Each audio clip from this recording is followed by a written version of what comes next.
လူတွေကခက်တယ်မေရဲ့အရှုံးပေးပါတယ်လို့ပြောနေတဲ့သူတယောက်မှာ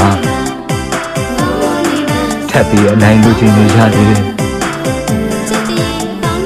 ပေါင်းစည်းဆက်ဆံရေးအစားချက်ချင်းမြတ်တာအဆုံးပေါ့။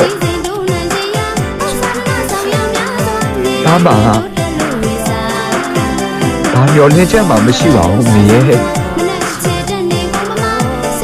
ဒါမြတ်တာကြောင့်သူတို့ပျော်ရွှင်ရရဲ့ဆိုလို့ပဲကျင်တဲ့လာပါပြီဗျာ။